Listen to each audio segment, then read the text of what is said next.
Not only is it just a triple threat, the winner of this triple threat will be winning the last entry into the next Poughkeepsie Rumble, which is like a golden ticket, if you will, right? This is why I love ACW so much, is these matches all have real stakes. Dante Casanova, man, how's it going? Hey, what's going on, guys? Hey, thanks for joining us today. So Dante, Thanks for having me. Yeah, man. So, we're just kind of talking a little bit about what your match is going to be like here on October 18th at Mischief Night. We said it's the triple threat. Not only is it a triple threat, but it's to win the coveted last entry into the Poughkeepsie Rumble match. And we're talking about how that's kind of like a golden ticket for any wrestler. I mean, just to come in at number 30. But before anybody gets to that point, you have two of probably the biggest opponents in ACW right now who all want to have something to prove and walk away as the winner from this match. Can you tell us a little bit about this match, what's going into it? And have you met these guys anywhere else outside of ACW? Are you familiar with Sidney Arakim and the Hunter AJZ? Very familiar with both. I was listening to you guys before I came on, and you said this match has the potential to essentially crown the next champion, could be, possibly. Mm-hmm.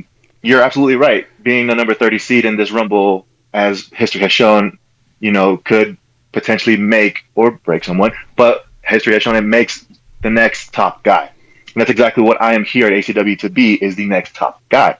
So I am very familiar with these two, and I do not take lightly the fact that this match has so much at stake, because I feel like since the beginning of ACW, I've been here every show. Since the beginning, I have proved time and time again why I belong in the top spot, at least in the conversation to be in the top spot.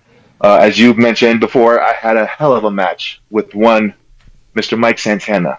And that is not, just any schmuck. That is one of the best guys currently doing it on the scene right now. Not only was I able to hold my own, but I also earned his respect and had my arm raised in, light of respect at the end of that match. And that's not something that's just given out to anybody. That's something you have to earn against someone like Mike Santana. So I'm feeling very confident going into this match, and I feel very confident in my ability to obtain this number 30 seed in the Rumble.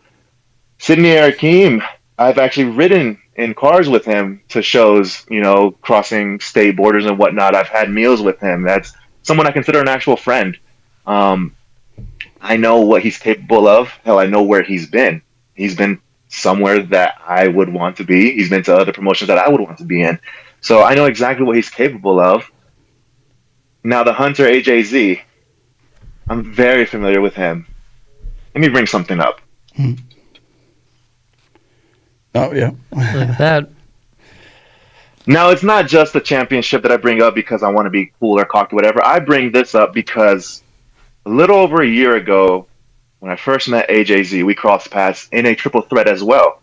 In the opening qualifying round to advance in the tournament to crown the first ever NWA Midwest champion. Mm-hmm.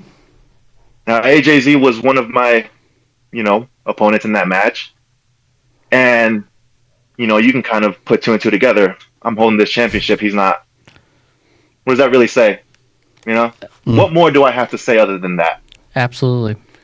Now, you mentioned it is a triple threat. So as you are preparing for this, couple weeks out, not a lot of time left, how do you prepare mentally, physically for a triple threat match versus just a normal one-on-one match? What are you doing right now? Are you watching tape of these guys? Are you, like you mentioned, you know them pretty well. So is there something that you're adding to your repertoire that they don't know about yet? Or, obviously don't give that away for them, but because they're probably listening too. But yeah, so how are you preparing for this match versus other matches?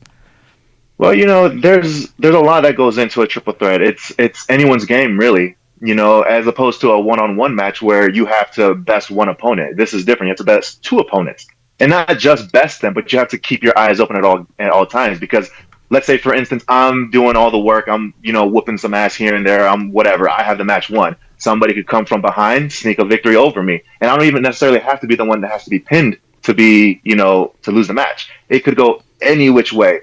So there's a lot that goes into this. There's a lot of mental preparation that goes into this. But for me personally, I wouldn't necessarily say my game plan has changed a whole lot. I mean, I will say I have been doing a whole lot of cardio because you've seen Sidney Akeem. That brother can go. Yeah. Brother can go. So I do know that I do have to have a lot more gas in the tank for this particular match. But in terms of preparation, I'm very confident in who I am in the ring, and I'm very confident of what I bring to the table, that I don't have to completely do a 180 switch on my training regimen to be prepared for this match. I am very confident that I have the abilities as of right now, sitting here with you gentlemen, that I can go into this match and come out the number 30 seed. Sure. Now, Dante, while we still have you, just kind of a few things for fans to get to know you more, because I first learned about you at the Poughkeepsie Rumble. For just our area, growing up here in Poughkeepsie, the Mid-Hudson Civic Center was now the MJN Center. It was very historical for pro wrestling growing up here, to where, as a kid, this was our MSG, if you will. For you, wrestling there multiple times now this year, I'm kind of curious your take about maybe the MJN Center, because for us growing up, it was kind of like that diamond in the rough. It made us feel like we're at our own MSG, if you will. For as a wrestler, what is it like performing at a place like the MJN Center? Because it's more than, some shows will do it at a high school or a VFW hall, or, they'll do different places, but this one, it's kind of like its own little mini arena, if you will. And just from the crowd, it just looks bigger than life. It looks like I'm at a regular national TV taping for whatever, right? As a wrestler, though, performing there, what is it like for you? Maybe was this your first experience too, coming up here wrestling at the MJN Center?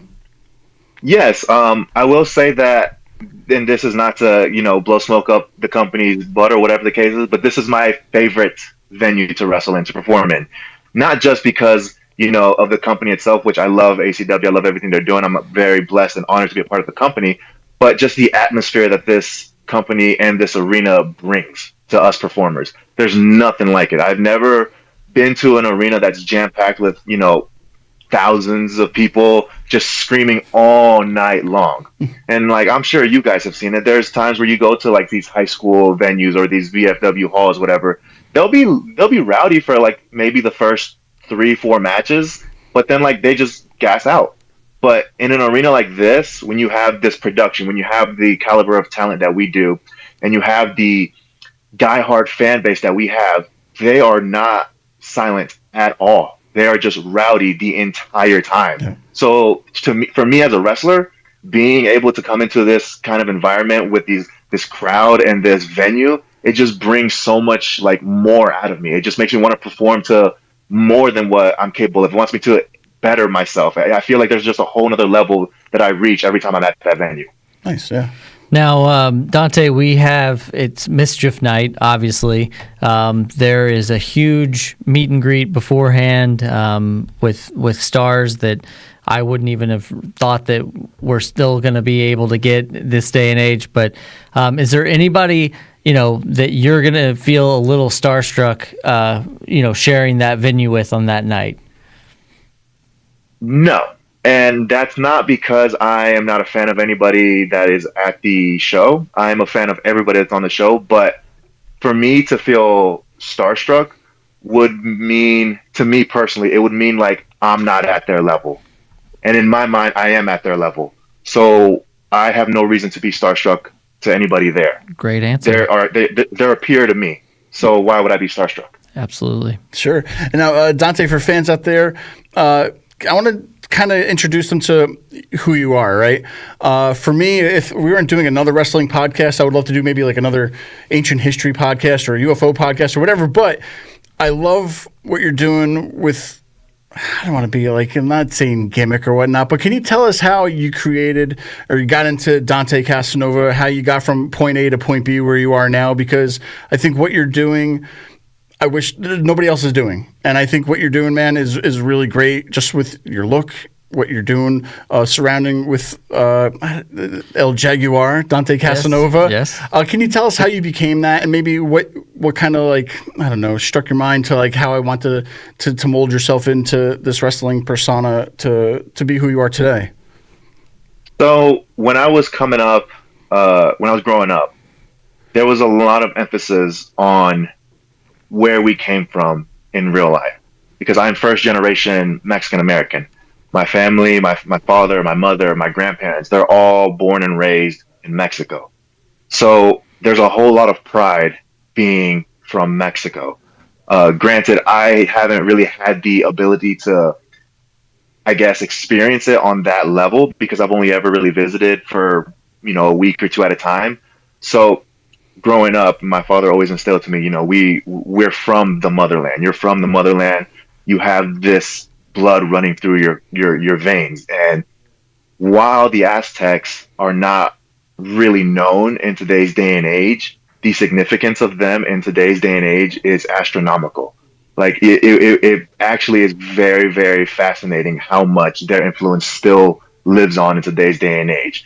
So for me, it's been like very prestigious to me and very it's honestly like a badge of honor for me to really bring to light my culture, my history, my ancestry to today's day and age. And it's amazing because like some people will see it and they'll think, oh, you kind of look like Namor off of Black Panther too. But to me, it's like, okay, I can see that. That's cool. But to me, it's like, nah, Namor looks like us. You know what I'm saying? Like the Aztecs were such an important part of history, and to have somebody on a big movie screen kind of like take a little bit of our inspiration and make it into that. I think to me it's very honorable for me to be able to even bring a little bit of my history to today's day and age. So when I was coming up with this quote unquote gimmick, it was just like, why am I pretending to be someone I'm not? Why don't I just actually take a part of me and just like amplify it to 11 and shove it down people's faces?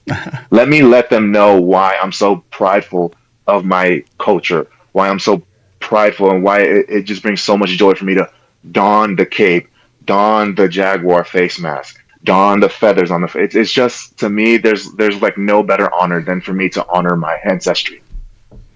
Oh, perfect. Yeah. And so it is going to be Mischief Night.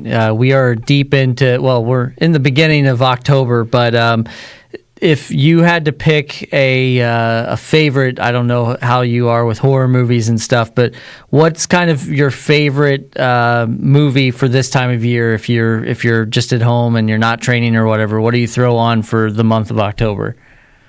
My favorite horror movie character of all time was always Michael Myers. Michael Myers was my guy. I remember he traumatized me as a kid. As a kid, when I first saw Halloween, every time that the theme song came on, I would always just like shudder. It just brought chills to me. I don't know why. I was always scared. But then, like as I grew up and I grew older, I got a little braver and whatnot. But I just fell in love with his character. I don't know what it is about. He's just so evil and just so maniacal. Like he doesn't show any expression. He doesn't show any exertion of like, he's never like tired or he's never like hurt, or he knows sells everything. Like the brother is just going into business for himself. He's just he's just here to do what he wants to do. Nothing's going to stop him. He's just Michael Myers. Like there's nobody better than him. Absolutely. Now, I know that you're super busy and we are trying to be aware of your time, big match going up, but is there anything that you have to say to your opponents that you want to say right now while you're here? Hunter AJZ, Sidney Arakim, any last, little things that you want to get out there before this match? I respect what you guys are doing, and I understand where you guys are coming from. Last show was your guys' first show. You guys had a great showing. AJZ did not come victorious. Sidney Arakim did. So I understand you guys want to come up the ladder. You guys want to build a name for yourself with our fan base. But you guys are trying to make that name for yourselves at my expense. And that's where I have an issue being a day one ACW member. You see, I have grinded since day one. I have earned respect. I have earned every opportunity that I have been given. So for you two to come in and try to take the number 30 seed at my expense, that doesn't sit well with me. So Sidney Arakim, you're a friend of mine, but unfortunately you are my opponent. Hunter AJZ, bested you before. History tends to repeat itself. Perfect. Dante, man, we appreciate your time so much, man. Where can the fans find you on socials, keep up with you before they even see you on October 18th? Thanks again for joining us tonight. But where can the fans reach out to you? Instagram, you can just find me at the Dante Casanova. Twitter/X, you can find me at _Dante Casanova _ and Facebook is just Dante Casanova. Awesome. Well, we are definitely looking forward to seeing you on October the 18th. This is acw.com. Be sure to get your tickets now. And best of luck. We can't wait to see what you got going for us on that night. Thank you, guys. I appreciate you guys having me. Thanks, Dante. Thanks a lot.